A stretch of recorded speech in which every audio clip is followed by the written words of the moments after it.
So welcome back. I'm Lana Ray with Visionality for Life, where we research the Constitution of the United States and other important documents and also current events in our nation. If you haven't seen part 1 of the Act of 1871, you might want to watch that first. We covered a few things as an intro just to get kind of started talking about what Congress did in their 41st Congress session. And so you might want to watch that one first. But in this session, part 2, lack of the body of Christ, the disciples in America, to get involved in their nation, in their local, state, and national governments, the school boards, all these areas where we need to be. This is where we live. And Jesus told us to go out and be the people that we are now created to be because of what he did. We can now take the power of God into the world and make disciples of all nations. And that is the true commission that we should be doing. And how do you do that? You do that in your city. You do that in your neighborhood. You do that as you go out. And so the body of Christ needs to leave the building. We can go there to be reinforced, but we need to be out in the world. So today, before I get off more on that with my Fully Convinced Ministries, if you want to look that up, you'll find more discussion on discipling. 1776, we the people formed the Union, a republic. There's sovereign rights and liberty and freedom for all people, not just a majority, but for all people.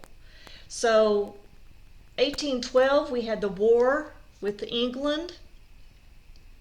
That's a big deal. Great Britain, London, never wanted to give us up. They just didn't. They keep, over time, you'll see them pop up.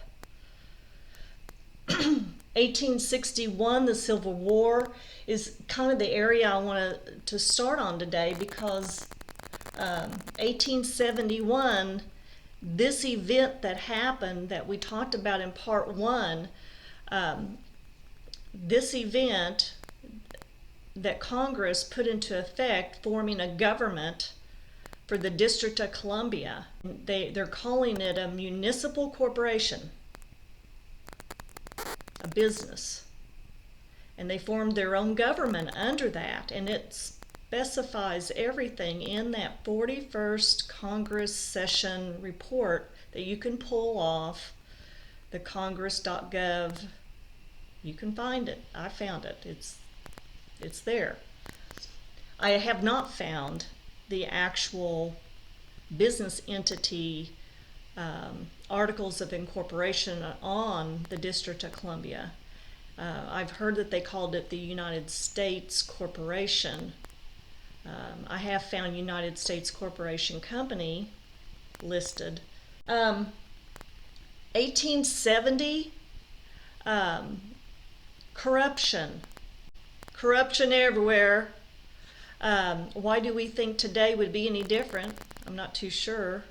I want to give credit to this book right here, The Battleground for the Union, the Era of the Civil War and Reconstruction, and it covers the period 1848 to 1877, William L. Barney. This is just kind of a really good history book for that time era, but I'm specifically drawn toward the end of what was going on right at the time of 1871, right before that. One thing I want to make sure that you understand is I am really not interested in or talking about any particular political party during these conversations, because I'm pretty convinced, as a bunch of you should be convinced by now after you see what's happening in our nation. And of course, this is May 19th, 2021. There's corruption everywhere. There's corruption in the school board, in the city councils, in the city structure. There's corruption at the state level. There's corruption in the federal government. There's corruption in the court systems of the state, of states. There's corruption in the Supreme Court. It's everywhere. The media, there's corruption in the media, in the entertainment world, which is why I'm doing these series, because we have to go out and be disciples in America.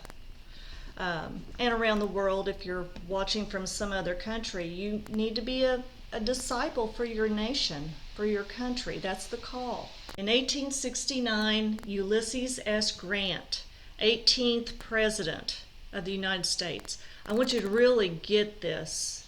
Hang on to this date. Ulysses S. Grant, the 18th President, in 1869. In 1870, Amendment 15 comes into play, allowing all men to vote. All men to vote. If I want to back up just for a second, in 1865, when Andrew Johnson was president, the Amendment 13 went into effect to abolish slavery. So that had already occurred. 1866, the Construction Act from Congress came into play. 1868, Amendment 14 defines U.S. citizenship and guarantees equal protection of law. And then in 1870, Amendment 15 allowing all men to vote. So now you've got all men.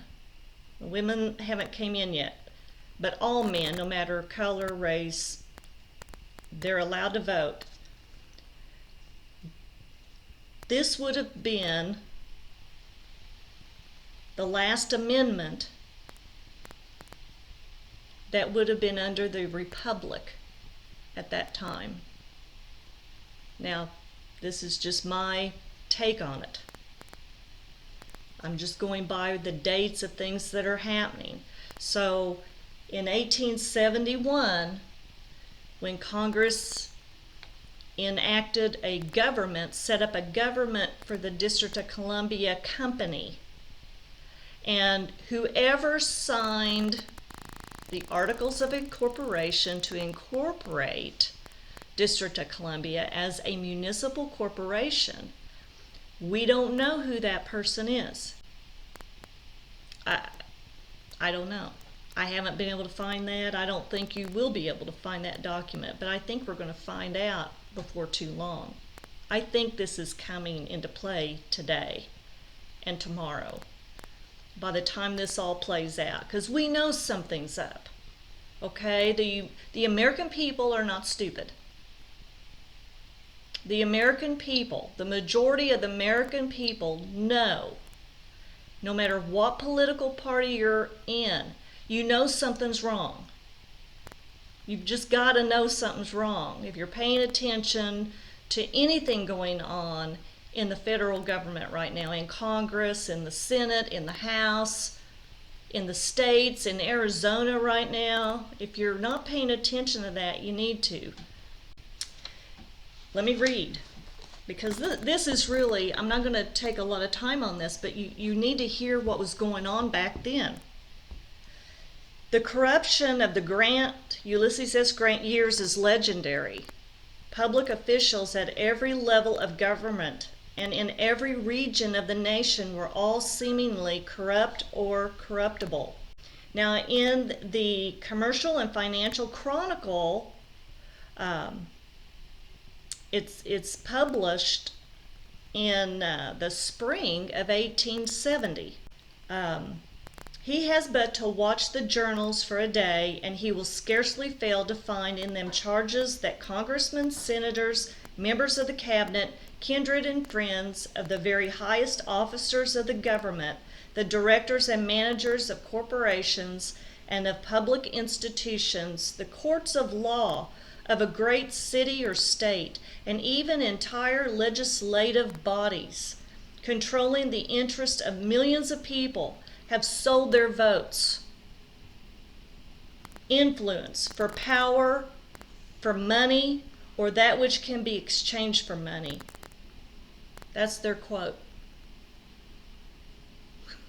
Sounds very similar to what we're seeing today. This remarkably sweeping indictment of political corruption was made, it should be stressed, before the really major scandals of the two Grant administrations hit the country. And there was one of them being a credit mobilier, a dummy corporation chartered in Pennsylvania to receive construction contracts from the federally chartered Union Pacific Railroad. The same individuals who controlled the Union Pacific controlled this dummy corporation, and they used it to gain windfall profits by awarding themselves construction contracts at highly inflated cost. This guy, one of the congressmen from Massachusetts, and the director of both of these corporations peddled cheap stock as a means of gaining influential political friends for the scheme. The scandal broke in 1872, and several top-ranking Republicans were implicated. That would have happened right after Congress made the deal. Somebody's made the deal to get money back into the United States, because you can't just keep printing money. You owe somebody. You know, this doesn't have to be rocket science. I don't understand a lot of things about the Federal Reserve and how that all operates, and the printing of money, which that's what they do. But who gives the orders for that? And where's the initial payment? Who's loaning the money to us? As we, you don't just print money. I mean, you do, but someone's got to get paid.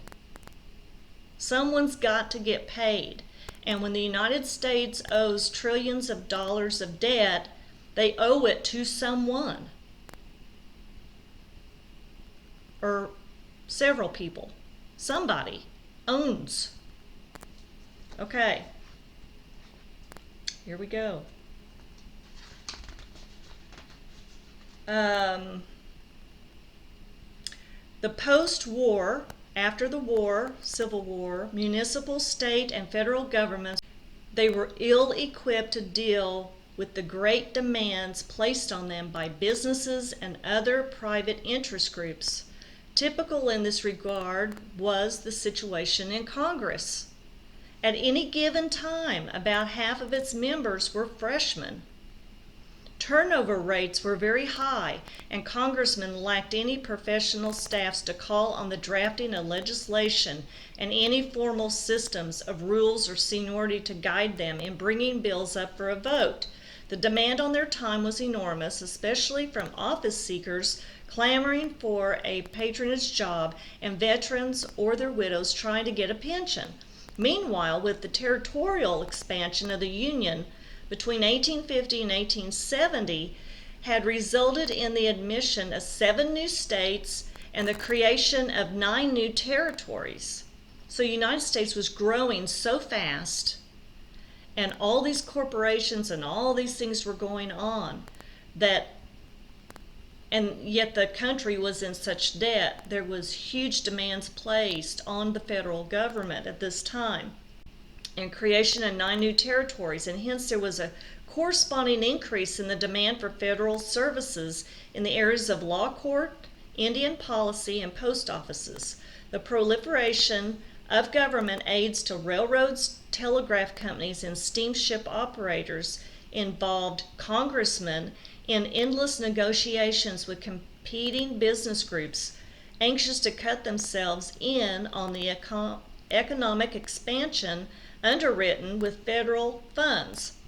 On top of this were the unprecedented political and social responsibilities assumed by Congress in its Reconstruction policy, because they were trying to reconstruct from the war and all the things that had happened during that time. In other words, the system of governing was overloaded, and this was the political setting in which corruption flourished. So think about it today. All the things. The bigger the government, the bigger the amount of items to take care of and to figure out. They get overloaded. You're just opening up a time for corruption, which it didn't just start just now. I mean, it's been going on. It's been going on forever. Corruption's been going on forever. This didn't end it. I mean, they didn't never end it. If they've set up a government for a municipal corporation, District of Columbia, from that point on, we've been under a fraudulent Congress, a fraudulent federal government. If you're not operating under the Constitution of the United States of America, you're not operating under freedom and liberty for all people.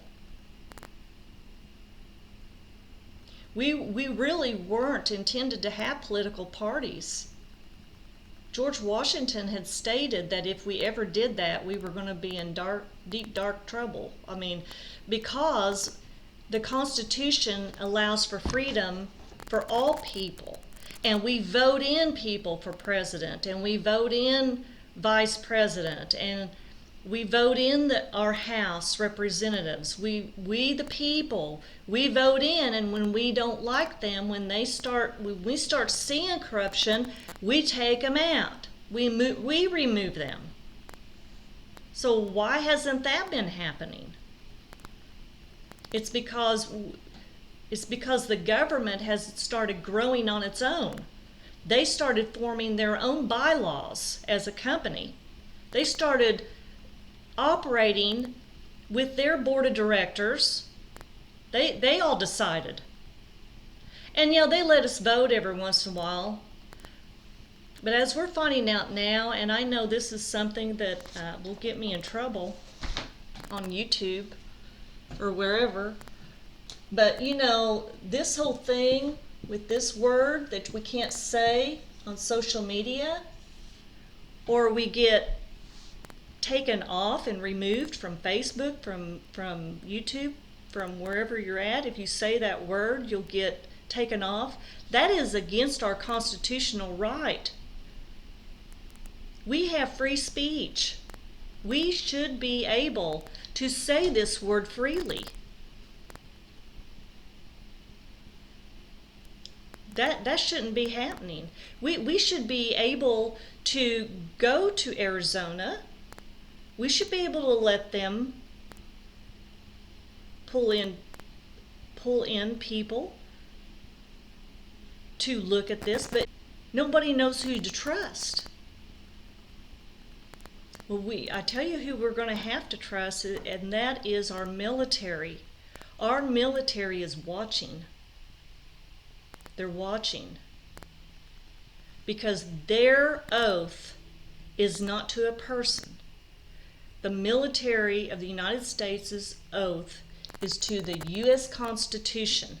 That's their oath. And they are looking at everyone in the federal government right now. They're looking at the states, their court system, their Senate, their House. They're watching and they're assessing. Don't think it's not happening. And this whole 2020, the E word that I can't say either, or I'll get out. That word, it's not over, it's just beginning. It was corruption during this time era. And I just want you to research this for yourself. Whatever, I'm not sure what history records is still good. I know that there's like Wikipedia. I've heard that people are changing our history on that. I don't know if that's true, but I've heard that. The encyclopedias might be a good place to research. You need to investigate these things for yourself, and I recommend listening to a lot of different people. You don't have to take everybody's words and just start believing what everybody's saying, because that'll drive you crazy. Right now, you can't do that. You can't just take what I'm saying and just go with it. I'm giving you information so that you can be like let's all wake up and start researching on your own, and just looking at something, just hearing somebody say something and that's different, and it causes you to go, well, that's crazy, that would never happen. Well, you can't say that anymore, because it could happen. The things that they're wanting to do right now, the other word I can't say, this one, that whole mandate, and then this word with the V word, I can't say that one either. This is ridiculous to be happening in a constitutional republic. We had better get involved. Get involved. Support people that want to be involved. Help them. We're going to talk about some of these other issues, because there's things that protect us from these things, and they've been going on and they're illegal. So next time I'll be back. We're going to talk a little bit more about some of these other things that tie in. You can visit me on visionalityforlife.com.